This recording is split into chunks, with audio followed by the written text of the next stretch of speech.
ആരാധനയിൽ സംബന്ധിക്കാനും ഉള്ള അവകാശം ഒരിക്കലും ഞങ്ങൾ നിഷേധിച്ചിട്ടില്ല. ഈ പ്രശ്നം തുടങ്ങുന്നതിന് മുമ്പ് ഈ പള്ളി ഒരിക്കലും പൂട്ടിയിരുന്നില്ല. സ്ഥിരമായി തുറന്നു കിടന്നിരുന്ന ഏത് സമൂഹത്തിൽപ്പെട്ട ഏത് സമുദായത്തിൽപ്പെട്ട ആളുകളും, പ്രത്യേകിച്ച് അതിൻ്റെ അടുത്ത് കോളേജുണ്ട്, ഹോസ്പിറ്റലുണ്ട്, ഇവിടെയുള്ള ആളുകൾ രോഗികളായാലും സ്റ്റുഡൻസും ഒക്കെ നിരന്തരമായി അവിടെ വന്ന് പ്രാർത്ഥിക്കും. കുറച്ച് ക്വയറ്റ് ടൈം കിട്ടാൻ വേണ്ടിയിട്ട് അവിടെ ചെലവഴിക്കുകയും ചെയ്തു. ആരെയും തടഞ്ഞിട്ടില്ല. ഇപ്പോഴും ഞങ്ങൾ തടയുന്നില്ല, ഇനിയും തടയില്ല. പക്ഷേ ഒരു വൈദികൻ ഒരു കർമ്മം അനുഷ്ഠിക്കുമ്പോൾ ആ കർമ്മത്തിന് പിന്നിൽ ഒരു അധികാരത്തിന്റെ നിർദ്ദേശമുണ്ട്. ഒരു മെത്രാപ്പൊലീത്ത അല്ലെങ്കിൽ ഒരു ബിഷപ്പ് നിയമിച്ചിട്ടാണ് ഒരു വൈദികൻ അവിടെ വരുന്നത്. അപ്പൊ അത്തരം നിയമനത്തിന് പിന്നിൽ ഒരു ഭരണഘടനയുടെ പിൻബലമുണ്ടാകണം. ആ ഭരണഘടന എന്ന് പറയുന്നത് കോടതി നിർദ്ദേശിച്ചിട്ടുള്ളതും നിശ്ചയിച്ചിട്ടുള്ളതും 1934 ഓർത്തഡോക്സ് സഭയുടെ ഭരണഘടനയാണ്. അതല്ലാതെ ഇപ്പൊ ഒരു വിവാഹം നടക്കുന്നു, മറുഭാഗത്ത് ഒരു വൈദികൻ വന്ന് ആ വിവാഹത്തിൽ കാർമ്മികനല്ലാതെ സംബന്ധിക്കുന്നു, കുഴപ്പമില്ല. ആത്മീയ അധികാരത്തിന്റെ കാര്യത്തിൽ ഒരു സ്റ്റാറ്റസ് കോയിലേക്ക് വരാൻ കഴിയില്ല. അത് പ്രധാനമാണ്. ഈ നിയമപരമായ തർക്കത്തിന്റെ അടിസ്ഥാനവും ഈ അധികാരം എന്ന് പറയുന്നത് ഒരു ബിഷപ്പ് വരിക എന്ന് പറഞ്ഞാൽ അധികാരത്തിന്റെ കാര്യമാണ്. ബിഷപ്പ് നിയോഗിക്കുന്ന ആളും അതുപോലെ തന്നെ ഭാഗമല്ല. ഈ യാക്കോബായ വിഭാഗത്തിലുള്ള വിശ്വാസികൾക്ക് അവരുടെ ആത്മീയ മേലധ്യക്ഷൻ തന്നെ അവരിൽ നിന്നുള്ള ആത്മീയ കൂരാശ സ്വീകരിക്കണമെന്നാണ് ആഗ്രഹം. അത് സാധിക്കാതെ ഒരുതരത്തോളം കാലം ഞങ്ങൾക്ക് ഒരിക്കലും അംഗീകരിക്കാനായിട്ട് സാധിക്കുകയില്ല. ഞങ്ങളുടെ ഇത് വിശ്വാസത്തിന്റെ കാര്യം തന്നെയാണ്. ആത്മീയ മേലധ്യക്ഷന്റെ ഞങ്ങളുടെ ആത്മീയ മേലധ്യക്ഷൻ അപ്പോയിന്റ് ചെയ്യുന്ന ആ വൈദികന്റെ കൂദാശ സ്വീകരിക്കാനായിട്ട് ഞങ്ങൾക്ക് ധാർമ്മികമായിട്ടുള്ള ആവശ്യമുണ്ട്. നിങ്ങൾ പറയുന്നത് പോലെ ഒരു വിശ്വാസിക്ക് അവിടെ വന്ന് പ്രാർത്ഥിച്ചിട്ട് മടങ്ങുക എന്നതിനപ്പുറത്തേക്ക് ആ വിശ്വാസിയുടെ അവകാശങ്ങളുണ്ട്. ഇപ്പോൾ ആ വിശ്വാസിയുടെ ആത്മീയാചാര്യം അധികാരം നിക്ഷിപ്തമാക്കിയിരിക്കുന്ന ഒരു വൈദികനിൽ നിന്ന് കൂദാശ സ്വീകരിക്കുക, അതും ആ വിശ്വാസിയുടെ അവകാശമാണ്. തീർച്ചയായിട്ടും അത്തരം അവകാശങ്ങൾ ഭാരതത്തിന്റെ ഭരണഘടനയ്ക്കകത്ത്, ഭരണവ്യവസ്ഥയ്ക്കകത്ത് നിർവഹിക്കപ്പെടാൻ തീർച്ചയായിട്ടും വ്യവസ്ഥകളുണ്ട്. അത്തരം വ്യവസ്ഥകളാണ് ഈ കോടതി വിധിയിലൂടെ നിർണയിക്കപ്പെട്ടത്. അത് പ്രധാനമാണ്. നിങ്ങൾ ഈ പറയുന്ന ആത്മീയ അധികാരത്തിന്റെ കാര്യത്തിലൊരു സ്റ്റാറ്റസ് കോ എന്നത് നിലനിന്നിരുന്നു. ജില്ലാ കോടതി വിധി വരെ മാറിയ സാഹചര്യമുണ്ട്. ആ സാഹചര്യത്തിൽ നിയമപരമായ പോരാട്ടം നിങ്ങൾക്ക് തുടരാം. അതിൽ തീർപ്പാകുന്നത് വരെ ഓർത്തഡോക്സ് വിഭാഗത്തിന് ഈ നിയമയുദ്ധത്തിൽ വിജയം ഉണ്ടായിട്ടുണ്ട് എന്നതൊരു അവകാശവാദമായി നിലനിൽക്കുന്നു. നിങ്ങൾക്ക് അനിഷ്ടകരമായ വിധി വന്ന നീതിന്യായ സംവിധാനത്തോട് നിസ്സഹകരിക്കുന്നതെന്നാണ്. അങ്ങനെ വരത്തില്ല. ഞങ്ങള് ഈ കോടതി വിധിയെ മാനിക്കുന്നവരാണ്. കോടതി വിധി ഓർത്തഡോക്സ് വിഭാഗത്തിന് അനുകൂലമാണ് ഒരു പരിധി വരെ. പക്ഷേ ഈ അനുകൂലമായിരിക്കുന്ന സാഹചര്യത്തിൽ കോടതി വിധി നടത്തിയെടുക്കുന്നതിന് ചില പ്രൊസീജിയറുണ്ട്. അതൊരു എക്സിക്യൂഷൻ പെറ്റീഷൻ ഫയൽ ചെയ്യണം. അങ്ങനെ ഫയൽ ചെയ്തിട്ട് അത് കോടതി വഴി അത് ഗവൺമെന്റാണ് അത് എക്സിക്യൂട്ട് ചെയ്യേണ്ടത്. ഇത് ശരിക്കും കോടതി വിധി വന്ന് തൊട്ടടുത്ത ദിവസം തന്നെ ഓർത്തഡോക്സിലെ ബിഷപ്പ് ഒരു കുർബാന ചൊല്ലി അവിടെ ഉണ്ടായിരുന്ന ഓരോ കെട്ടിടങ്ങൾ മുഴുവൻ പൊളിച്ചു. അവിടെ കുറെ മെയിൻ്റനൻസ് വർക്കുകളൊക്കെ നടത്തി. അവിടെ വലിയ പ്രതിസന്ധി അവിടെ രൂക്ഷമായി. അപ്പോൾ ജനത്തിന് തൊട്ടടുത്ത് വന്ന ദിവസം ഒരാൾ മരിച്ചപ്പോൾ അത് ശവടക്കം സംബന്ധിച്ചുള്ള പ്രശ്നങ്ങളും അവിടെ ഉണ്ടായി. അപ്പോൾ ഞങ്ങളുടെ ആളുകളെ സംബന്ധിച്ചിടത്തോളം ഒരാൾ മരിക്കുകയാണെങ്കിൽ ആ മരിക്കുന്നയാൾ കോലഞ്ചേരി പള്ളിയുടെ അകത്ത് പ്രവേശിപ്പിക്കുകയും അവിടെ യാക്കോബായ സഭയുടെ വൈദികരുടെ കൂദാശ സ്വീകരിച്ച് സെമിത്തേരിയിൽ അടക്കണമെന്നുള്ളത് അത് ഒരു കാരണവശാലും അവിടെ നിന്ന് പുറകോട്ട് പോകാൻ നിങ്ങൾക്ക് സാധിക്കില്ല. തിരുവനന്തപുരം എന്ത് പറയുന്നത്? രണ്ട് കാര്യങ്ങളാണ്. ഒന്നാമത് ഈ യാക്കോബായ വിഭാഗത്തിന്റെ വൈദികന്റെ കൂദാശ സ്വീകരിച്ച് അടക്കപ്പെടണം എന്നുള്ളത് തീർച്ചയായിട്ടും അവരുടെ അവകാശമാണ്. പക്ഷെ അവകാശം എവിടെ നടത്തപ്പെടും എന്നുള്ളതാണ് ഇവിടെ ഒരു ചോദ്യം വരുന്നത്. അത് ഈ പള്ളിയിൽ സാധിക്കുമോ എന്നതാണ് ചോദ്യം. ആ ചോദ്യമാണ് കോടതിയിൽ വന്നത്. കോടതി പറഞ്ഞു ഈ പള്ളിയിൽ അത് സാധ്യമല്ല. എന്നാൽ സാമാന്യ രീതിയിലുള്ള ആരാധനയോ പ്രാർത്ഥനയോ ആരാധനയിലെ പങ്കാളിത്തമോ തടയുന്നില്ല. രണ്ടാമത് ഈ വിഷയത്തിലുള്ളത്, പക്ഷെ ഇപ്പോൾ തിരുമേനിക്ക് തന്നെ അറിയാം, ഇപ്പൊ ഒരു വിശ്വാസികളോട് പ്രാർത്ഥിച്ചിട്ട് പോകുന്ന പോലെയല്ല ഒരു മൃതദേഹം സംസ്കരിക്കുക എന്ന് പറയും. അതിന് ഞങ്ങൾ സംസ്കാര ശുശ്രൂഷകൾ സ്വാഭാവികമായി വൈദികം ചെയ്യേണ്ടി വരും. തീർച്ചയായിട്ടും യാക്കോബായ സഭയ്ക്ക് ഈ പള്ളിയുടെ അടുത്ത മതിലിൽ തന്നെ ഒരു ചാപ്പലുണ്ട്. ആ ചാപ്പലിൽ വെച്ച് ഈ ശുശ്രൂഷകൾ നിർവഹിക്കുകയും ചാപ്പലിനോട് ചേർന്ന് സെമിത്തേരിയുടെ മതിലിൽ ഒരു ഗേറ്റ് ഉണ്ടാക്കി കൊടുത്ത് അകത്തേക്ക് പ്രവേശിക്കുകയും ചെയ്യാനുള്ള ക്രമീകരണം ഞങ്ങൾ ചെയ്യും. അതിന് യാതൊരു തർക്കവും ഞങ്ങൾ ഉന്നയിച്ചിട്ടില്ല. പക്ഷേ നിങ്ങൾക്കൊരു അനുകൂല കോടതി വിധി വന്നതിന്റെ ഒറ്റ അടിസ്ഥാനത്തിൽ ഇപ്പൊ ഇതൊരു ജില്ലാ കോടതിയാണ്, മേൽക്കോടതികളുണ്ട്. അപ്പോൾ ഈ വിഷയവുമായി ബന്ധപ്പെട്ട നിയമതർക്കങ്ങൾ പൂർത്തീകരിക്കപ്പെട്ടിട്ടില്ല. ആ ഘട്ടത്തിൽ ഇദ്ദേഹം ചൂണ്ടിക്കാട്ടിയതുപോലെ അവിടെ മുഴുവൻ ഭരണാധികാരം കൈയാളുക, അവിടുത്തെ കെട്ടിടങ്ങൾ ഇടിച്ചു തകർക്കുക, ഇതും ഒരർത്ഥത്തിൽ നിയമസംഹിതയെ വെല്ലുവിളിക്കലാണ്. ഈ വിധി വരുന്നതിന് മുൻപേ ഈ കേസിൽ ഒരു ഇന്ററിം ആപ്ലിക്കേഷനിൽ ഒരു ഉത്തരവുണ്ടായിട്ടുണ്ട്. ആ ഉത്തരവ് ഈ പള്ളിയുടെ താക്കോലും ഭരണ സംവിധാനവും ഭരണക്രമീകരണവും പൂർണ്ണമായി ഓർത്തഡോക്സ് സഭയ്ക്ക് വിട്ടുകിട്ടിയതാണ്. എന്നാൽ ഇതിലെ ഒറിജിനൽ പെറ്റീഷൻ തീരാതിരിക്കുന്നത് കൊണ്ട് ആരാധനയ്ക്ക്, അതായത് 3 ഞായറാഴ്ചകളിൽ ഒരു ഞായറാഴ്ച ആരാധനയ്ക്ക് വേണ്ടി മാത്രമുള്ള അവകാശമേ ശേഷിപ്പിച്ചിരുന്നുള്ളൂ.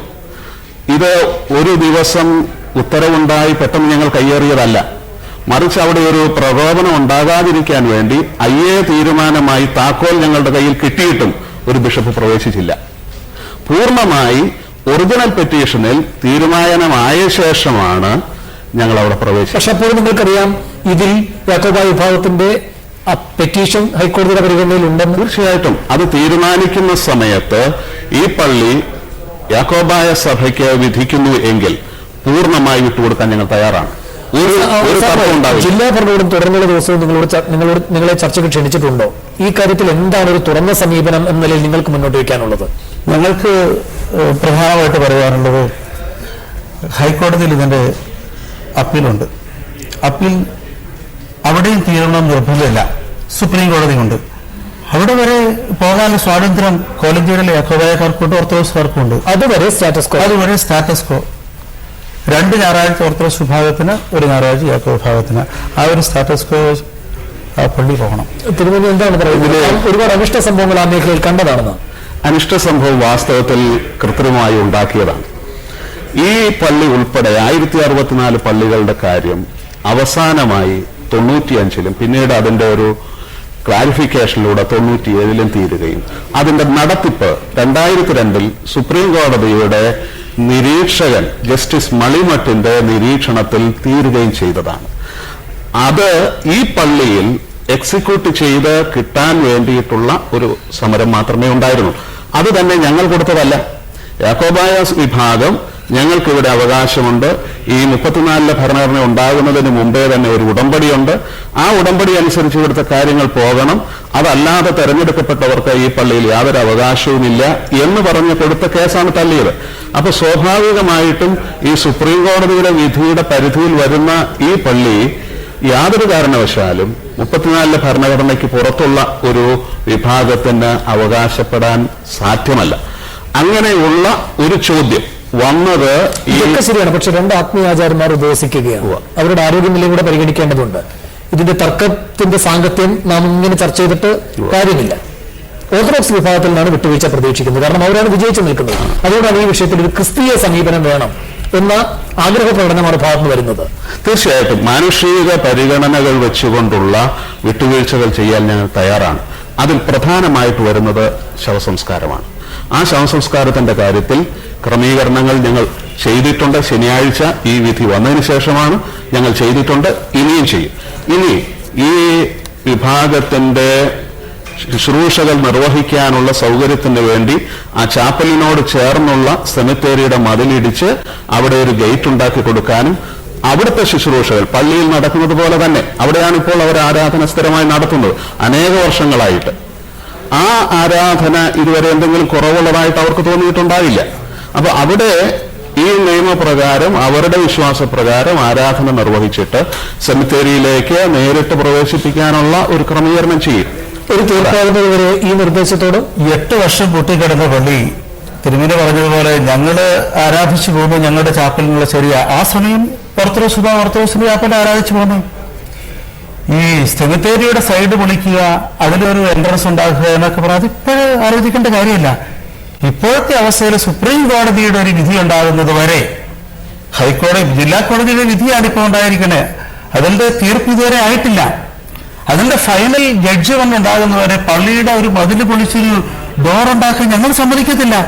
അത് ഓർത്തഡോക്സ് വിഭാഗം അതിലൊന്ന് ഇട്ടിട്ട് നിങ്ങൾ തന്നെ ആരായുന്ന പോംവഴികളാണ്. അത് ശരിയായൊരു മാർഗമല്ല. ഈ വിഷയത്തിൽ പിന്നെ എന്താണ് പ്രശ്നപരിഹാരത്തിനുള്ളൊരു ഇതില് സുപ്രീം കോടതി ഇദ്ദേഹം പറയുന്നത് പോലെ 2 ഞായറാഴ്ച ഓർത്തഡോക്സ് വിഭാഗം, 1 ഞായറാഴ്ച യാക്കോബായ വിഭാഗം, ആ നിലയിലുള്ള ശുശ്രൂഷകളോട് നിർവഹിക്കാൻ എന്തായാലും നിങ്ങൾ തയ്യാറല്ല. സാധിക്കില്ല. ഇനിയിപ്പോ നാളെ വീണ്ടും ചർച്ചയ്ക്ക് വിളിച്ചിട്ടുണ്ടോ ജില്ലാ അധികൃതർ? നാളത്തെ കാര്യമൊന്നും പറഞ്ഞിട്ടില്ല. ഈ തിരുമേനി ഈ 34 ഭരണഘടനയെ കുറിച്ച് പറഞ്ഞു. സുപ്രീം കോടതി ആ ഭരണഘടന അംഗീകരിച്ചത് പറഞ്ഞു. ഈ 95 വരെയുള്ള ആ കേസ് നടത്തിയപ്പോൾ യഹോവ സഭയുടെ ഭാഗത്ത് നിന്ന് കേസ് നടത്തിയ ആളാ ഈ തിരുമേനി മറുഭാഗത്തേക്ക് പോയ ആളാണ്. ഞങ്ങളെ സംബന്ധിച്ചിടത്തോളം 34 ഭരണഘടന അതിലപ്പുറമായിട്ട് പള്ളിയുടെ ഉടമ്പടികളുണ്ട്. ഈ ദേവാലയം സ്ഥാപിച്ചത് അതിനൊരു വളരെ വ്യക്തമായ ഉടമ്പടി നിയമസാധ്യത ലഭിച്ചിട്ടില്ല. പക്ഷേ 34 ഭരണഘടന ആ ഇടവകയിലെ ഒരു വ്യക്തികൾക്ക് അത് ബാധകമല്ല. അത് സഭയ്ക്ക് പൊതുവായിട്ടുള്ളൊരു ഭരണഘടനയാണ്. അതുകൊണ്ട് വ്യക്തികൾക്കോ അല്ലെങ്കിൽ ഇടവക പള്ളിക്കോ ആ ഭരണഘടന ബാധകമാകില്ല. തർക്കപ്പള്ളി ഉൾപ്പെടെയുള്ള കാര്യങ്ങളിൽ ശരിയല്ല. ഈ ഭരണഘടനയിൽ 3-4 അധ്യായങ്ങളുണ്ട്. അതിൽ ഒന്ന് നമുക്ക് അത്തരം സാങ്കേതിക കാര്യങ്ങളിലേക്ക് പോകാതെ ഇതിന്റെ പ്രശ്ന പരിഹാരത്തിലുള്ള ഭൂമി എന്താണ്? വിഭാഗം കുറെ കൂടി വിശാലമായ മനസ്സ് കാട്ടുകയാണെങ്കിൽ തീർച്ചയായിട്ടും ഇപ്പോഴത്തെ നിയമ കോടതി വിധിയും അനുസരിച്ച് യാക്കോബായ വിഭാഗം എന്ന് പറയുന്ന ആ വിഭാഗത്തിൽ ഔദ്യോഗികമായി യാതൊരു കർമാനുഷ്ഠാനവും ഈ പള്ളിയിൽ നിർവഹിക്കാൻ അവകാശമില്ല. അത് 95 വിധി വീണ്ടും ആവർത്തിച്ച് ഈ പള്ളിയെ സ്പെസിഫിക് ആയിട്ട് പത്രികീസ് ഭാഗം കൊടുത്ത ഒരു അപേക്ഷയിൽ തീരുമാനമെടുത്ത് ഈ കഴിഞ്ഞ ആഴ്ചയിൽ തീരുമാനമെടുത്തിട്ടുണ്ട്. അതുകൊണ്ട് ആ ഒരു തലത്തിൽ ചിന്തിക്കാൻ സാധ്യമല്ല. വിശ്വാസികൾക്ക് വരാം. ശവസംസ്കാരത്തിനുള്ള എല്ലാ ക്രമീകരണങ്ങളും ഞങ്ങൾ ചെയ്തു കൊടുക്കും. വളരെ നന്ദി.